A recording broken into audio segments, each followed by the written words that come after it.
In early February 2026, a powerful force swept across America. Not an army, but a storm named Fern. This river of ice and snow stretched from Texas to New England, affecting over 200 million people. Fern brought a cold that seeped through walls, testing our resilience and reminding us of nature's power. The world fell silent as snow and sleet muffled daily life, transforming the landscape into something both beautiful and dangerous. Power lines snapped, cities went dark, and millions faced a sudden challenge. Stay warm, stay safe, endure.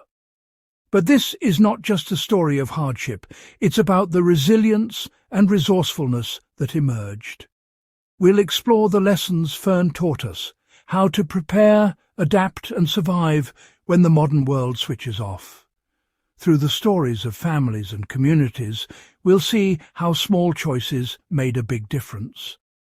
Our journey begins with the moment everything changed, when the lights went out. Fern's first blow was the loss of electricity across more than 30 states. Ice weighed down power lines until they snapped, plunging over 1 million homes into darkness. The silence was unsettling. No hum of appliances, no warm air from the furnace, just the wind and the cold creeping in. Without heat, homes quickly lost warmth, and the real test began. Preparation made all the difference. Some had wood stoves or fireplaces ready, others relied on blankets and sleeping bags. In Jackson, Mississippi, one family's clean fireplace became their lifeline for 5 days, while their neighbours shivered due to a blocked chimney. The lesson backup plans only work if they're ready. The loss of heat is dangerous, but desperation can lead to even greater risks. Many, seeking warmth, turn to unsafe solutions, sometimes with deadly consequences. The next challenge: how to stay warm without inviting new dangers. Preparation, maintenance and knowledge are your best defences. When the power fails, your choices matter more than ever. Let's look at the hidden dangers that come with improvised heating. As homes grew colder, some turned to grills, propane heaters or gas ovens for warmth, unaware of the silent killer carbon monoxide. This invisible odourless gas builds up quickly in enclosed spaces and can be fatal. During Fern, several lives were lost to carbon monoxide poisoning. The Miller family in Tennessee nearly became victims after running a generator in their garage, but quick thinking and a safety warning saved them. The rule is simple. Never use outdoor heaters or generators inside, and always keep them far from windows and doors. Knowledge is as vital as equipment. Read manuals, know the signs of poisoning, and always have a battery-powered carbon monoxide detector. Safety starts before the storm hits. Understanding your tools and their risks can save lives. With warmth secured, another challenge emerges. Water. When pipes freeze, survival depends on what you've stored and how you adapt. Let's see how to secure life's most precious resource. Preparation is everything. As temperatures dropped, pipes froze and split, cutting off water to countless homes. The first sign? A dry faucet, not from the city, but from ice inside your own walls. When the power returns, melted ice can flood homes, causing lasting damage. The solution is simple. Store water before the storm hits. Fill bathtubs, pots and bottles. Your home becomes a reservoir. This water is your lifeline for drinking, washing and flushing toilets. In Oxford, Mississippi, one family's foresight kept them comfortable and even allowed them to help a neighbour. Preparation turned crisis into inconvenience. But water and warmth aren't enough. you need a space to conserve heat. The next step, creating a haven of warmth in your home. Small actions can make a big difference. Let's see how families created safe spaces to endure the cold. Survival is about adapting your environment.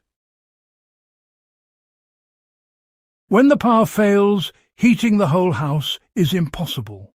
So make your world smaller. Choose a small interior room with few windows as your safe haven. Seal doors and windows with blankets or towels to trap heat. Gather everyone inside. Body heat and insulation can make a big difference. In West Monroe, Louisiana, a family turned a windowless bedroom into a cozy den, surviving 2 days of ice and cold. This micro-environment conserves energy and boosts morale, turning a crisis into an indoor adventure. With warmth secured, the next challenge is keeping your food safe when the fridge goes dark.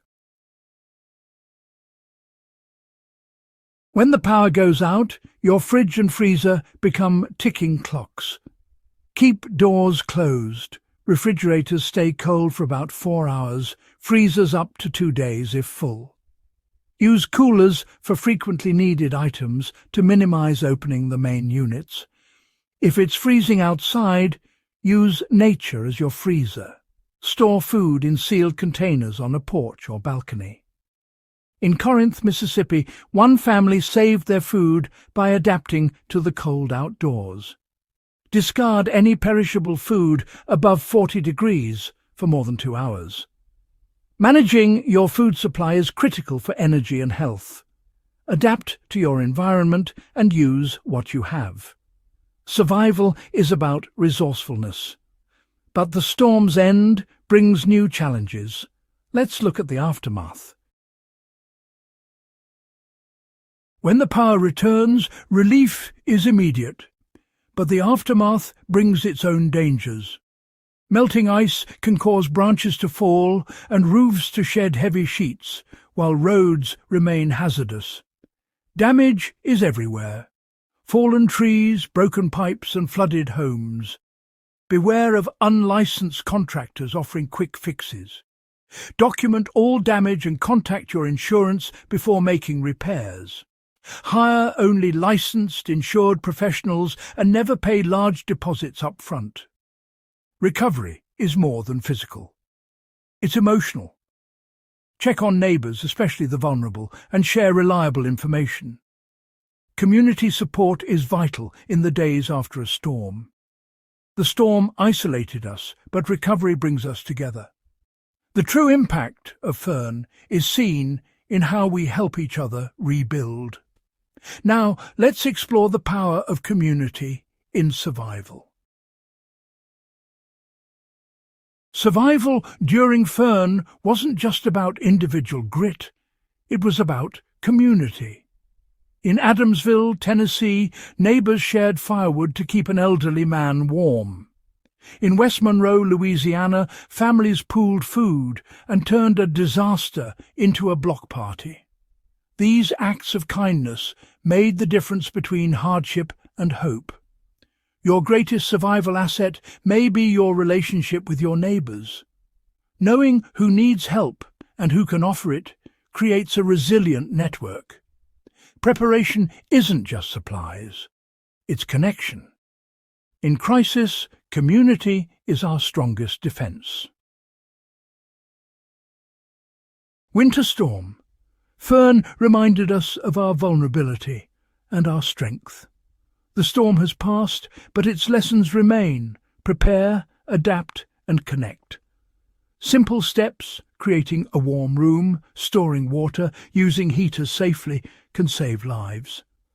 The most powerful lesson is our instinct to help one another.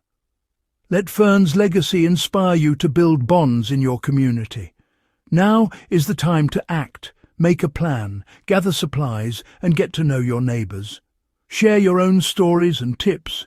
Together, we're safer. Survival is a cycle of learning, preparing, and helping. Be ready, stay safe, and look after each other. The next storm will come. Let's face it together. Before you head out, don't forget to subscribe for more life-saving tips and inspiring survival stories. Hit that subscribe button now. Watch as it pops up on your screen with a burst of energy. Tap the bell so you never miss our latest updates on staying safe and prepared, no matter what nature brings. Join our growing community. Your next great idea or tip could help someone else weather the storm. So go ahead, like, comment, and share your own experiences below. Together, we're stronger. Stay safe, stay prepared, and see you in the next video.